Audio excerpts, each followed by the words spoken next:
Ẹ káàbọ̀ sórí ìkànnì Lady K ìfẹ́ olúwa the baby of Odùduwà kú weekend ẹ̀yin mọ́mì mi ṣé tún ti gbọ́ àwọn DPO Nàìjíríà náà ti gbọ́ ṣé wọ́n ti kó Boko Haram wọlé wàhálà ti padà wà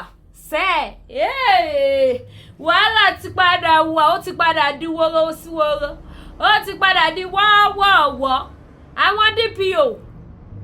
wọ́n lọ sí ìlú bòmí another country wọ́n lọ pàdé àpòpọ̀ mọ́ wọn wọ́n lọ kó Boko Haram bandit wọlé láti bẹ̀ kò ṣọ́ọ̀kì yín ìlú ta pè ní ìlú wa nìyẹn o Nigeria my country Nigeria my country ẹ̀yin mọ́mì mi ọjà tún ti dé gbogbo ẹ̀yin tí ẹ fẹ́ ra ẹja Thailand ti wà ẹjọ́ ẹ̀yin tẹ́ ti sanwó fún mi èèyàn kan ṣoṣo mi ò rántí save orúkọ wọn kí n sàn kan tá ti yẹn rà aboliki dinja kọ̀ọ̀kan ẹ dẹ̀ fẹ́ ẹja sí ẹ ti sanwó fún mi láti last month ẹ jọ̀ọ́ ẹ pè mí o kẹ́yìn náà lè gbọ́jà yín o ẹ ní jẹ gbèsè o ẹ jọ̀ọ́ tẹ́ bá wo program ẹ bá share program ìtorí Ọlọ́run bí mo ṣe lè reach out sẹ́ni tó sanwó fún mi nìyẹn tí mi save nọ́mbà wọn àǹtí kan ṣoṣo wọ́n ra àbólíkí ẹja àti díjà àti kọ̀ọ̀kan bílẹ̀ ẹ jọ̀ọ́ ẹ pè mí ẹja ti dé kẹlẹ̀ gbẹ́ja ti yín náà ẹ̀yin mọ́mì mi àwọn lace mi tún ti dé àwọn àdìrẹ gbogbo ọjà mi ló tún dé àwọn cream mo ní odógún cream kan lọ́wọ́ ẹni tí ò bá láyà kó má gbé gẹ̀ẹ́sì ẹ mọ̀ pé mi ní fún yín lòfo tí ẹ bá lò 3 days ni mo sọ fún yín tí ẹ bá lò tẹ́ bá ríṣẹ́ ẹ pè mí máa send owó yín padà sí yín 3 days ó ní oil ó ní face cream ó dẹ̀ ní lotion tẹ́ bá ń gbọ́ odógún ọbẹ̀ tó dùn owó ló pa ibi tí mo ti fẹ́ lọ yọ wá kì í ṣe nǹkan tí máa kó sí tòsí tó máa lọ jábọ́ ọ́ìlì ẹ̀ lélẹ̀ kálóhun ló jábọ́ bẹ́ẹ̀ yẹn ń ṣe ó fọ́ nìyẹn straight gbèsè ní odógún this is the oil this is the face cream ibi tí mo tó sí odógún face cream ẹ̀ ní ṣe wá rí lotion ẹ̀ ní jẹ́mọ́lẹ̀ eléyìí sìn ó ti dànù díẹ̀ nígbà tó ń bọ̀ òun mo ṣọ́ra fi sísàlẹ̀ tí mi tó sókè bó ṣe wà èmi gan gbọ́dọ̀ gbé gẹ̀ẹ́sì ẹ̀yin mọ́mì mi máa kó mi jẹ rọ́ṣirọ́ṣì ni mi ò tí lo cream gan wọ́n jẹ́ kí n gbádùn pa Lady K tí bá lọ gbé gẹ̀ẹ́sì lè ẹ gbà pé bóyá ìṣẹ̀lẹ̀ o wà láìtàláì ẹ gbà pé bóyá ìṣẹ̀lẹ̀ tí bá lọ gbé gẹ̀ẹ́sì kan tẹ́ wó lọ́wọ́ mi tí mo gbé gẹ̀ẹ́sì ẹ mọ̀ nǹkan mọ́ dùn ọmọ ń fà gbogbo ẹ máa mọ́ wá ni kò sí nǹkan tó ń jẹ́ dark knuckle nínú cream eléyìí tẹ bá lè lo set ẹ báyìí kò sí nǹkan tó ń jẹ́ pé ibì kan knuckle kan dúdú ibì kan dúdú ẹbò kan dúdú kò sí nǹkan tó ń jẹ́ bẹ́ẹ̀ mo fi Ọlọ́run tó ní ẹ̀mí mi mo fi búra fún yín ẹ máa ti lọ láìkí ẹ jù gbogbo ẹ máa funfun ni ó máa funfun ni o kò ṣe pé mo kàn fẹ́ maintain skin mi kẹ́ wá sọ́dọ̀ eléyìí skin yẹn máa kúrò ní maintain ó máa di háyà ní confam lélẹ̀ tí mo sọ fún yín ẹ jẹ́ gbé sàn kí n máa ṣe program lọ ẹ má bínú pé mo polówó ọjà a máa san bills ibi tá a ti sanwó íńtánẹ́ẹ̀tì lélẹ̀ èyí tí sàn tó oṣù yìí báyìí wọ́n ti sáìdì lẹ́tà wá ẹ má gbé gẹ̀ẹ́sì òun ni èyí tẹ́ bá fẹ́ confam ẹ̀wẹ́ jẹ́ gbé súnmọ́ kámẹ́rà ẹ lọ wádìí ẹ̀ òun nìyí òun ní ẹ̀wọ̀n ni ẹ lè screenshot ẹ̀ kẹ́ lọ ṣe wádìí ẹ̀ wò wọ́n á sọ fún yín pé bólẹ̀ ti rí odógún ẹ wá jẹ́ pé wọ́n pé ọ̀dọ̀ Lady K lẹ ti pàdé odógún Lady K ló gbé odógún jáde òun ló gbé nǹkan tó lágbára síta odógún ni bó ṣe wà yẹn mi ní ju ọ́ìlì 6 lotion 6 àti face cream 6 lọ sọ ẹ̀yin tẹ́ bá nídìí ẹ tètè kàn sí mi ẹ wo ẹ máa kó mi jẹ níbi ndómi pé Lady K wọ́n lọ sọ mí dà báyìí ẹ máa dán ọmọ tuntun wà ní gbogbo ẹ máa funfun ní gbòsà kò wá sí pé máa bá skin yín jà bó máa fún yín green vein o àlódógún nìkan ó yàtọ̀ jọjọ náà ẹ jẹ́ padà sọ́dọ̀ àwọn DPO àwọn DPO Nàìjíríà àwọn ọlọ́pàá láti ẹ̀ṣẹ́ sọ tẹ́lẹ̀ pé wọ́n kò bọ̀ fún àwọn Boko Haram ta ní bóyá nítorí sálárì tó ń sọ fún wọn ni ẹ jẹ́ tún wá jayé sáwọn ọjà kan tí mo tún ní tó tún jẹ́ cream mo tún ní àwọn ọ́ìlì kan bẹ̀ yẹn kábíyèsí Elédùmarè ẹ jẹ́ parí show kí wá fọjà wọ̀nyí ẹ jẹ́ kọ́kọ́ ṣe prógráàmù náà ẹ̀yin tẹ́ bá fẹ́ rajà ẹ má kánjú ọjà ti dé ó wọlé bíbà kí tó kúrò ṣọ́ọ̀bù ìlànà after 12 òru mo tó ọjà ni bí ìdẹ̀ tí tó tán mo tún continue lẹ́nu so ẹ wá bá mi ra tí mò ń tà now a ní bóyá torí sálárì tí wọ́n sọ fún àwọn ọlọ́pàá ló jẹ́ kó máa ṣàgbọ́dẹ̀gbà fáwọn Boko Haram àtàwọn amúrọ̀bà àṣẹ táwọn ọlọ́pàá tẹ̀ tún wá kéré èrò DPO kó lọ sí another country ẹ bá tún fọ ẹ bá fọ a ní gbogbo yìí sí àsìkò ẹ̀san ti tó àsìkò táṣìírí gbogbo yìí máa tún ní tí ọlọ́dẹ máa bá wa fi òpin sí ìtẹ̀jẹ̀sílẹ̀ àti ìpànìyàn tó ń lọ ní ìlú Nàìjíríà Ọlọ́run ti ṣetán àti bá wa fòpin sí àṣírí gbogbo yóò bò mọ́ gbogbo ẹ̀yọ́ oníṣẹ́ bí ẹ ti dé last bus stop yín àwọn ọmọ tẹ kó ilẹ̀ máa fi ṣe last bus stop ìtẹ́ ìṣẹ́ lọ́wọ́ ìdí last bus stop yín láṣẹ Èdùmàrè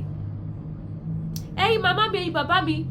kí n má fọ̀rọ̀ gùn o DPO tó ń gba allowances tó ń gba owó oríṣiríṣiríṣiríṣi ní Nàìjíríà kó dẹ̀ máa lọ sí another country kó kó aṣọ ọlọ́pàá dání kó lọ kó bandit ṣé kò ṣọ́ọ̀kì yín kó dẹ̀ wọ́ sí bandit lọ́rùn kó dẹ̀ kó wọn wọlé sí Nàìjíríà kó dẹ̀ fún wọn ID card gbogbo ẹ̀ lẹ́ máa gbọ́ o fídíò ni o lóbi wọ́n ní o ẹ máa ráwọn bandit yẹn bí wọ́n ṣe ń kà tó ń dárúkọ DPO tó kó wọn wọlé nínú Nàìjíríà ẹ wo bí ta dé dúró ẹ wo bí ta bára wa kí ló dé báwo la ṣe ṣe ta fi dé ìkórìtà ta dé yìí báwo la ṣe ṣe ta fi sọnù sí ibi ta sọnù sí tí gbogbo ẹ fi wá dà báyìí tó fi wá di hàn tó fi wá di pé ìpànìyàn lọ́tún ìpànìyàn lósì no break báwo la ṣe ṣe ta fi débẹ̀ yìí màmá mi èrò DPO tó yẹ kó dáàbò bò wá ẹ̀yin tẹ́ ẹ̀ ń gba àwọn security tẹ́ ẹ̀ ń gba àwọn private security ọjọ́ tí private security yìí máa lọ fún off ọjọ́ yẹn ló máa ṣekú payé.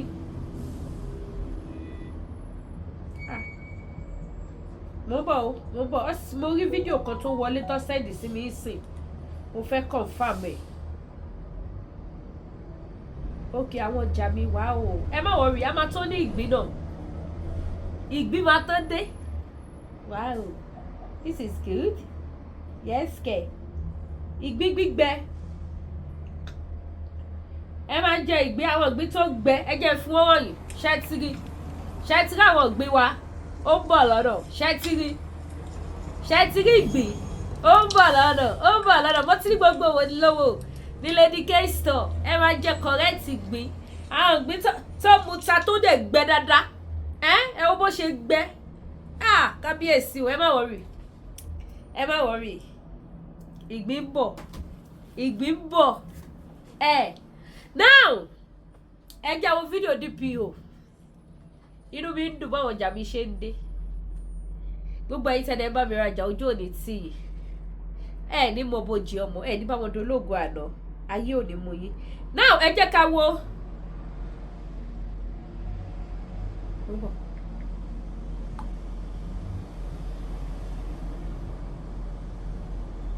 wọ́n wá dá gbogbo yín lòun ń bọ̀ wá ẹ jẹ́ ká wo fídíò bí DPO ṣe ń kó Boko Haram wọlé ẹ jẹ́ àjọ wò ó ẹ bá wa sí ẹ bá wa gbọ́ wọlé ṣe aláyọ̀ ti bá mi ti fídíò yìí lọ ṣá ohun yìí so ẹ bá mi ṣí ẹ mo ti rí padà kẹ wá wo bí DPO bó ṣe ń kó Boko Haram wọlé sí Nàìjíríà wọ́n ti mọ̀ pé the only business tó fọ́ṣọ Nàìjíríà sí kidnapping ni ẹ̀gúsí náà ti wà ọ̀gbọ̀lọ́ ti wà o wọ́n ti mọ̀ pé iṣẹ́ kidnapping òun ló ń fọ́ṣọ ní Nàìjíríà òun ló ń tà wàràwàrà nílùú Nàìjíríà àwọn tó yẹ kó wá dáàbò bò wá àwọn gógó ló tún wá ló ń kó àwọn Boko Haram wọlé from another country fídíò kan circulate ní ẹnujọ́ mẹ́ta ẹ̀ bí ẹ máa fi fídíò yẹn náà wá tí ò bá gùn jù kẹgbọ́n bí àbókí yẹn ṣe ṣàlàyé wípé gbogbo àwọn tó ń terrorize Nàìjíríà tó fẹ́ gba Nàìjíríà yìí wípé wọn ò kí ń ṣe Nàìjíríà ó lọ wá láti ta ni wọ́n ní ìmáàmù sọ̀rọ̀ òjò kù ṣe bó ti tán ló fara hàn yìí láftà tí màá yẹn ṣe fídíò yẹn máa fi fídíò yẹn náà hàn yìí tó bẹ̀rẹ̀ sí ní sakuléètì kiri ni àṣírí ṣẹ̀ṣẹ̀ wá tú lọ́wọ́ wá owó àwọn ọlọ́dẹ wá tẹ àwọn Boko Haram làwọn yẹn wá jẹ́wọ́ wípé DPO bí báyìí báyìí hi afternoon this is it. Okay thank you. So àwọn yẹn ṣẹ̀ṣẹ̀ wá jẹ́wọ́ nígbà tí àwọn fìgìláńtẹ́ mú wọn tán wípé DPO ọ̀sán devotion ọ̀sán rúkọ ọ̀sán gbogbo ẹ̀ kẹ́ bá rò bí fake ni wípé òun ló ń kó àwọn wọlé sí Nàìjíríà láti another country kẹ́ máa wáyé lóde tó bá dẹ̀ tí kó wọn dé wọ́n á fún wọn ní ID card so that ẹ lè rò bóyá Nigerians ni wọ́n á ṣe fún VN àbí kí lẹ ti ń pè wọ́n á ṣe fún wọn wọ́n á ṣe gbogbo nǹkan voters card everything identification card wọ́n á ṣe yẹn náà fún wọn ẹ wá rò bọ́mọ Nàìjíríà ni wọ́n báwọn ọlọ́pàá tó bá wọ́n pa tó bá pàdé wọn lọ́nà tó bá ní ace identify yourself wọ́n á kó gbogbo ẹ̀ jáde àwọn yẹn ní àkè go pé ẹ̀yin àbókí ìlú wa tẹ́ ẹ̀ ṣe bólábólà ni wọn ò ní mọ̀ wípé terrorist ni wọ́n tó bá ti wá kidnap tó ti gba ransom millions àwọn DPO máa gba tiwọn wípé Nàìjíríà ti bàjẹ́ DPO ń gba ransom DPO ń gbowó ó ṣiṣẹ́ pẹ̀lú Boko Haram kidnapper nínú Nàìjíríà my country hey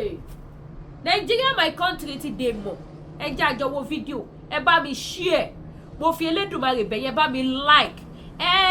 bóyá ìbá ṣe èyí tó lọ bá fún mi lókun àtagbára màá gbé wá láti wá fi create awareness wípé gbogbo ẹ̀yin ọmọ Yorùbá ẹ dìde gbogbo ẹ̀yin ọlọ́dẹ ilẹ̀ Yorùbá ẹ má sùn ẹ jẹ́ kí gbogbo yín kọ́tà ẹ má dúró dọmọdé yẹn mọ́ ẹ má dúró de ìjọba bó jẹ́ ìbọn dẹyìn àti agbára ìṣẹ̀báyé àwọn bàbá wa ni ẹ kó síta ẹ kó kọ́ra ẹ wọnú igbó lọ ẹ ṣe wọ́n lọ́ṣẹ́ tẹ́ bá ti mú wọn ẹ má ṣe fídíò ẹ pa wọ́n àbúrò máa ṣe fídíò lẹ́ máa lọ hand over àwọn fáwọn ọlọ́pàá at the end of the day àwọn fámìlì wọn tó jẹ́ Boko Haram ẹgbẹ́ wọn wọ́n á padà wá kidnap àwọn ọmọ títí wa nílùú Nàìjíríà yẹn wọ́n á wá padà sọ wípé àwọn tó ti arrest o kí wọ́n fi wọ́n sílẹ̀ ẹ má wulẹ̀ ṣe fídíò wọn mọ́ ẹ kàn máa pa wọ́n ní ìpasàrà sínú gbó kẹ́ran gbó máa rí nǹkan jẹ lọ́ra yìí kò sí nǹkan tó fẹ́ fi pé èmi ni mo mú lágbájá kò sí nǹkan tó fẹ́ fi ṣe Boko Haram tẹ proud tẹ ṣe fídíò pé yìí lẹ mú bẹ́ẹ̀ ṣe ti ṣe fídíò yẹn àwọn fámìlì ẹ ti rí yẹn ọmọ padà wá pa yẹn nígbà tí ẹ lérò àwọn ọlọ́pàá tẹ lọ hand over wọn fún àwọn DSS tẹ lọ hand over wọn fún àwọn ló máa padà mú pásì yìí sílẹ̀ fáwọn bàbá àsàlẹ̀ wọn pé ẹni tó mú lágbájá wá ibi tó ti wá ní àbí ẹ máa bú wọn fọlọ́pàá ọlọ́pàá ò ní ní kẹ́kọ̀ọ́ statement ẹ ní kọ àdírẹ́sì yẹn ní kọ orúkọ yẹn ní kọ fóònù nọ́mbà yìí ọmọ Yorùbá ẹ jí ẹ má sùn irọ́ Yorùbá ló lọ́pọlọ ẹ ru àròjinlẹ̀ lórí ohun tẹ́ máa ṣe fún àwọn Boko Haram mo ní Agége bread náà mo dẹ̀ ní Lagos bread èyí tẹ́ bá ti fẹ́ bẹ̀ àwọn bread yẹn ó gbáski ó dùn dáadáa iṣu ewùrà tó gbáski náà dẹ̀ wà èlùbọ́ ṣúwà èlùbọ́ gẹ̀dẹ̀ wà pandoyam wà gbogbo lówó store ráìsì ọ̀fadà ògbẹ́yìn ẹ má bínú pé mo sáré polówó pọ̀mọ́ jẹ̀bù but sókun wọn ní mi lè gbé kọjá Canada ó wà nínú freezer ẹran ògúfe aláwọ̀ gidi ẹ má wọrí very soon a máa gbé ẹran ògúfe yíyan mo tẹ bọ́tìnẹ̀ lọ́wọ́ yẹn náà máa wọlé láti Nàìjíríà ẹ lè máa jẹ bẹ̀tà ẹran àwọn ẹran tó yẹ pé òun rẹ̀ lásán gan adùn ní nínú ọbẹ̀ ẹ máa jẹ correct ẹran gbígbẹ tó bá ti lè wọlé ẹ gbàgbé bó ṣe ṣẹlẹ̀ má bá yí sẹ̀dẹ̀ sí Amẹ́ríkà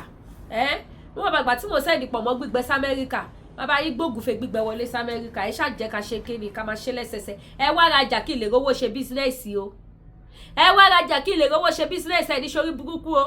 bẹ́ẹ̀ ṣe ń rà náà ni mò ń rí fi ṣe bísínẹ́sì o ìdí ìdí kankan bìkan àfọlọ́hún o ẹ wá rajà o ẹ ṣàánú mi o ojú òní tì yín o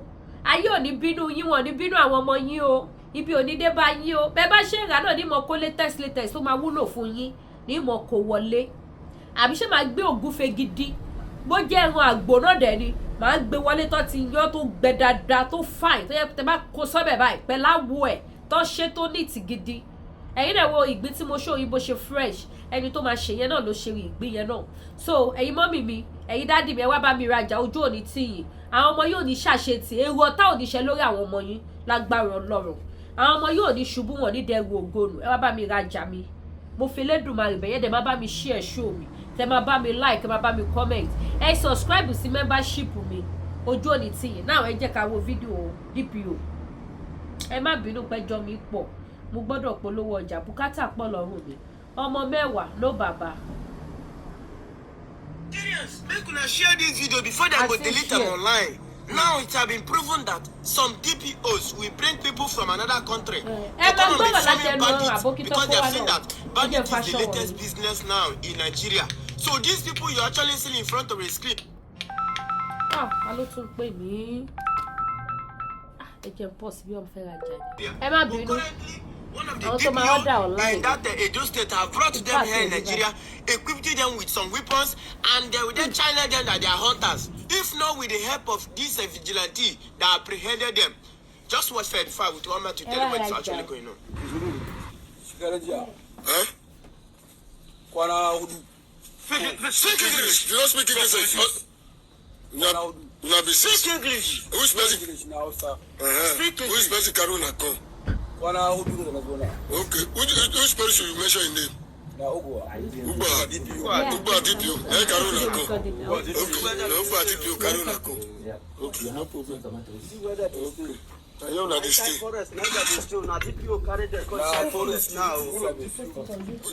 this are you in Nigeria? Huh?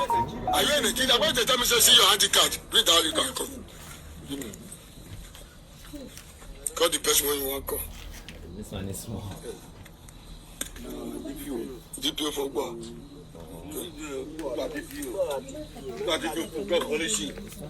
No, sorry.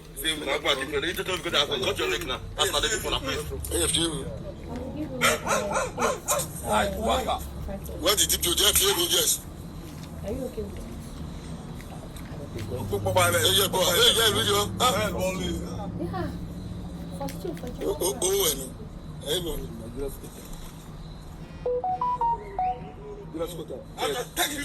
do you want to tell them with the hungry?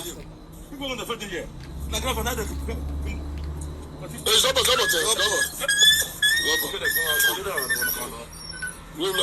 we do now. We now go drop now for station. Alright, so Shebi una don't hear am now, Abi. But wetin come pain me for this particular catching wey be say dem catch them. Wetin come pain me be say na still the same Edo State command wey be say na the DPO from there carry them come. They come talk say oya mo carry una go police. Instead wey dem go kpai these people for here, they come talk say okay oya make we carry una dey go police. Na wetin come dey pain me for this particular place be this. So it's no longer hidden that banditry, kidnapping have become the latest job. So this, all some of all these DPOs, you know, there are so many of them that are so much corrupt to an extent that, in fact, to an extent of bringing another people from another country. That you know, Nigeria is too big. So anything they do with that your uniform, they can even give all these people here, all these people in front of the scheme, they can even give them uniform of police and cross them from border down to Nigeria, and nobody will question. So now, how did the DPO, someone serving the Nigerian government, claiming that he is protecting lives and property, would then go and bring people from another country and started establishing them in some parts, giving them ammunition? That is why I said, these some of all these bandits, they will never know someone that have money. Because how will you tell me that some people that are residing in the bush know the exact location of somebody that have money? They will then know the particular person that they need at that moment. It's still some government people. It's still people at the top. These are the people giving out all informations. It will be coordinated. And then, when you look at this money, especially now that all these bandits, when they collect the ransom, they will surface the money in the internet space so that people will know that yes, there is money in kidnapping. Imagine that somebody will kidnap, let me say any government official now, or a well-known businessman. They will be quoting a huge amount of money that for the rest of my life, or for the rest of your life, you never dream that you can have that money. And later they will pay the money so that that person's life will not be eliminated. And after collecting the ransom, they will then come and make a video surfacing it on the internet space that there is more. Now some of all these DPOs have started bringing people from another country. Hey! Not even my eye no see for Nigeria. It's only in Nigeria. A serving officer in the country bring some other citizens from another country to come and form bandits here in Nigeria. Something like that. Waiting on paying me where they talk. We say they could talk so one carry like go police station. You say police station where that people but they can't go give them back. I beg, I said before they go delete the video online because they go try anything they could. Just anything concerning any government official. The next thing again be say, may they delete the video, you know go see them again. But at the moment you not share the video where they no fit delete them again. The video don't go viral, be say don't go viral. I beg, share the video and tell us what you think at the comment section, guys. Ìsàlẹ̀ aṣọ ilé ń wò yìí. Ṣé rí aṣọ tẹ́ ń wò lọ́wọ́ mi yìí? Àìgbókèrè mọ dúdú ọbẹ̀. Tí ó bá ṣe pé bí mo ṣe ń tú ọjà, léèsì ló kọ́wọ́ mi lójú tí mo dẹ̀ ti mú pé léèsì bàbá mi délé. Wàláhì eléègùn bàbá mi délé. Ìbádìí bá mi délé níbi tó fine dé. Ní aṣọ tẹ́ ń wò yìí. Aṣọ ìdùn. Ṣé àwọn stone ara ẹ̀ ní ká sọ ni? Ó ní gèlè o. Ṣé ti rí pé full stone ni? Ṣé ti rí? Full stone. Gbogbo body ẹ̀ pátá. It come with stone. Òun ni, ó dẹ̀ ní gèlè. Aṣọ yẹn ta. Ó ta. Mo tún ti káwọn sample kan síta lẹ́nu.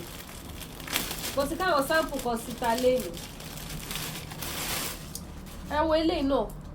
Tẹ́ bá gbọ́ pé kò pọ̀ jù, kò gara jù. Aṣọ wà.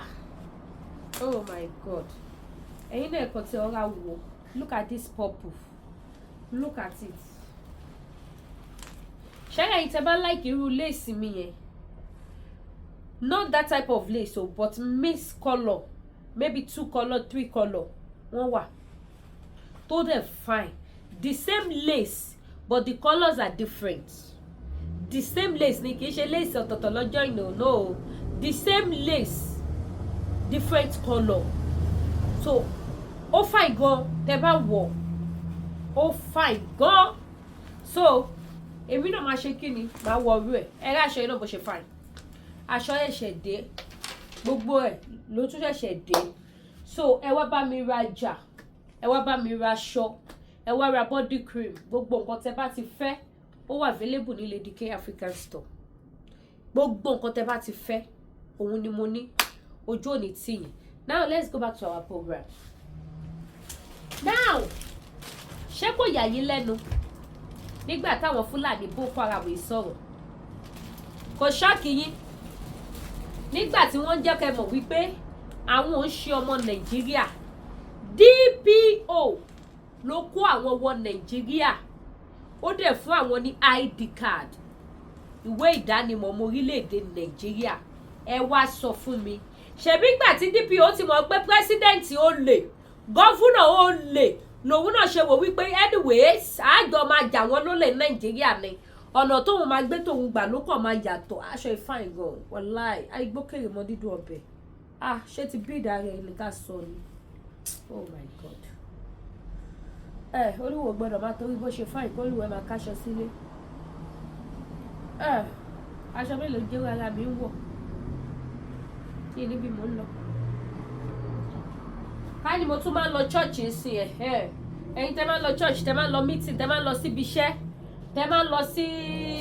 àsàlátù. Ẹ wá ra àwọn native tẹ́ máa wọ̀ lọ lásìkò tá wà yìí. Ẹ má joyè Lady K tí òun ọ̀ṣọ́.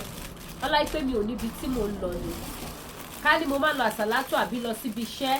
àbí lọ gbogbo ẹ̀ èmi náà máa yọra ọdún. Wọ́n máa ṣe ọmọ lọ́dún yẹra wò.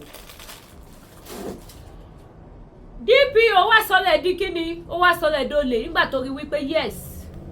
Gbogbo àwọn olórí àwọn Nàìjíríà ó lè pọ́nbélé ní gbogbo wọn. ọ̀nà tó ní kálukú wọn dẹ̀ mọ̀ láti fi jalè òun ni wọ́n ń tọ̀ òun náà bá ya mọ́nà tiẹ̀ pọ̀ lòun bá wò pé òkè èmi àti jẹ́ kó yẹ yí pé high level làwa wà level yàtọ̀ sí level lòun bá tún lọ sí another country ló lọ káwé ikú wọlé àwọn tó máa gba 10 million 20 million 50 million wọ́n kidnap woman kan wọ́n lọ kidnap ẹ̀ nínú ilé ní o bandit gba 17,500 pounds báwo ni ṣé pounds àbí dollar sorry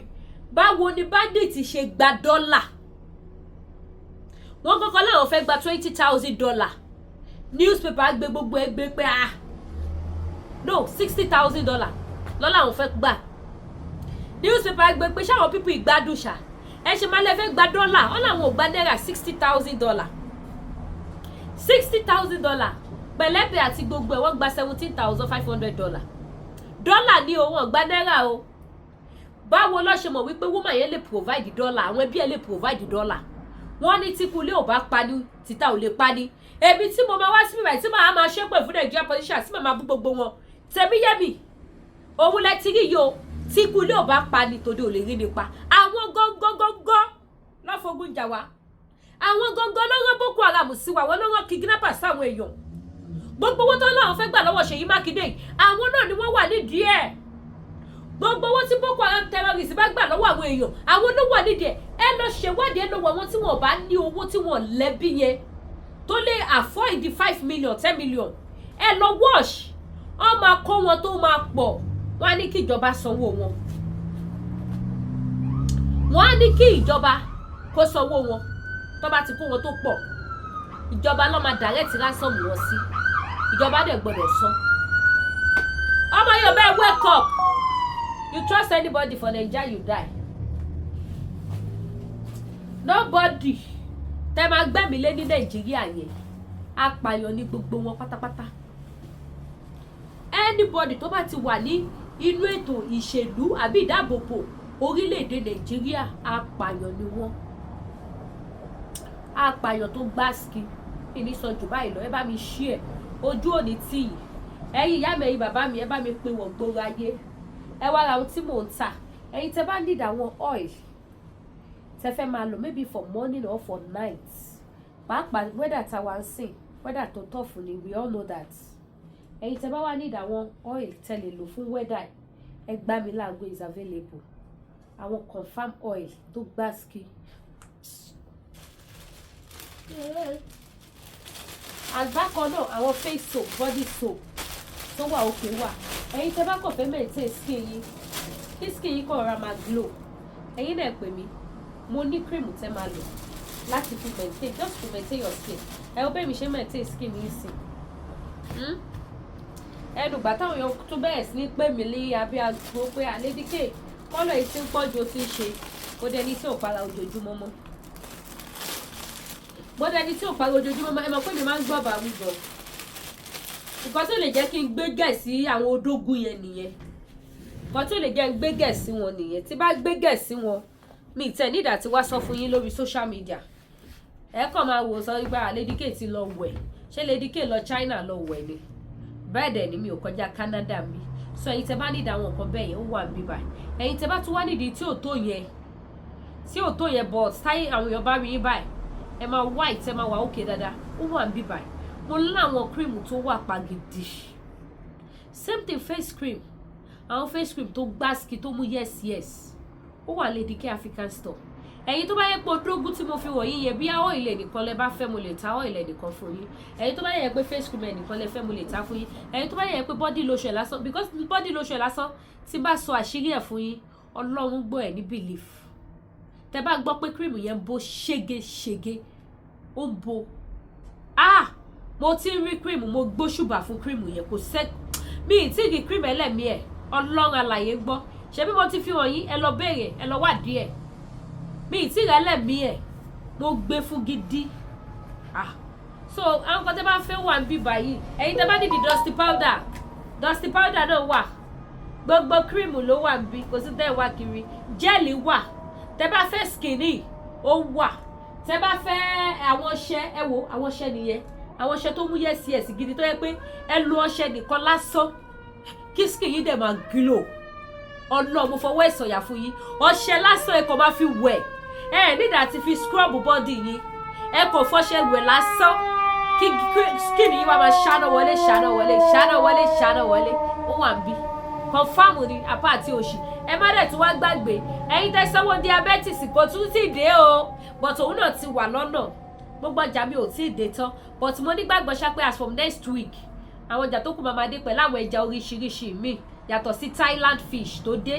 Thailand fish ti dé ẹja ńláńlá yóò ti dé ní tiẹ̀ so agunmu manpower ẹ dóbò dáadáa o ẹ má ti torí pé ogun mú o ẹ lè dóra yín nínú swimming pool ẹ lè dóra yín nínú bath kò síbi tẹ́ ẹ ti lè gbọ́ ṣe ara yín lásìkò táwa ẹ má foru kẹ́wọ́ o ìwọ tó bá foru kẹ́wọ́ wọ́n á dẹ̀ gbé yíngì tó ìyàwó ẹ lọ síta àwọn boys kan wọ́n àtà tó yẹ pé ooru yẹn gan-an làwọn ti mọṣẹ́ ṣe wọ́n á bẹ̀ ṣiṣẹ́ lábẹ́ ìyàwó ẹ dáadáa ó máa sú ẹ so ẹ̀yin tẹ́ bá need àwọn àgúnmu wọ̀nyẹn ẹ kàn sí mi ó wà available anything tẹ́ bá need the cornflakes ẹ need the milk ẹ need the milo ti Nàìjíríà kì í ṣe ti bíbá ètò ó ṣe kìíní yẹn o nǹkan ẹyọ kan tí mo ṣe lè fi proud ni pé milo tó ń ṣe Nàìjíríà ó nà ti Canada pa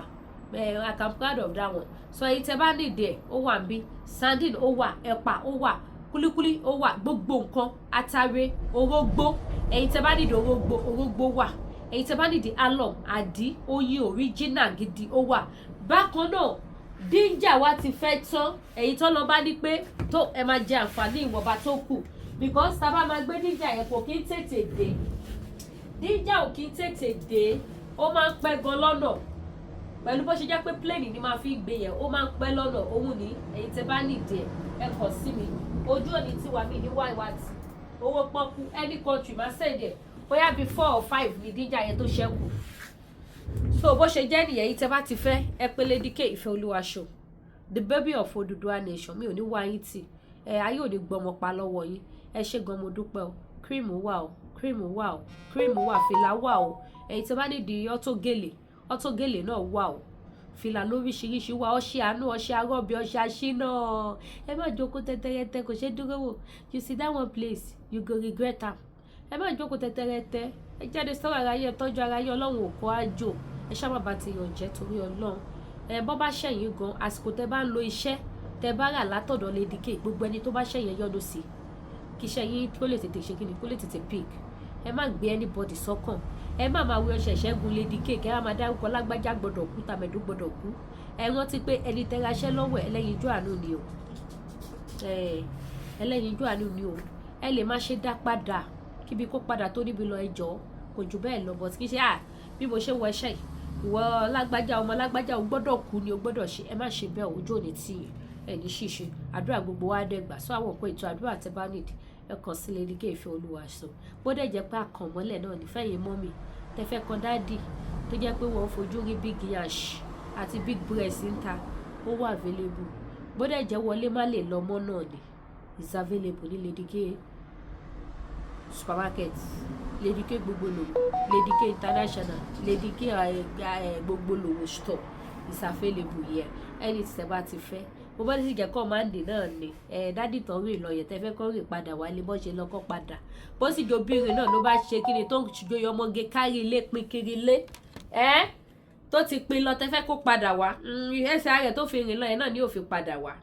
kò sí wàhálà gbogbo ẹ̀ ló wà available lọ́dọ̀ Lady K Ìfẹ́olúwa the baby of Odùduwà nation love you all please share this program ojú òní tí kẹ̀dẹ̀ bá mi subscribe ire o.